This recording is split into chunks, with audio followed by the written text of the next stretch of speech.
ঐতিহ্যবাহী কলাকোপা নৌকা বাইচ 2026।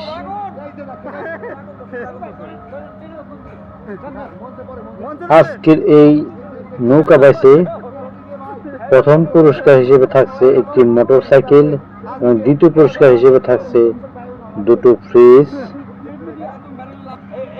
এবং তৃতীয় পুরস্কার হিসেবে আছে এলইডি টেলিভিশন এবং আরো অন্যান্য পুরস্কার। আজকের এই নৌকা বাইচে প্রায় 15টি নৌকার উপরে বাইচে অংশগ্রহণ করবে। আপনারা যে যেখানে থাকুন না কেন অবশ্যই আজকে এই কলাকোপা নৌকা বাইচে অংশগ্রহণ করিবেন এবং সকলে আমন্ত্রিত।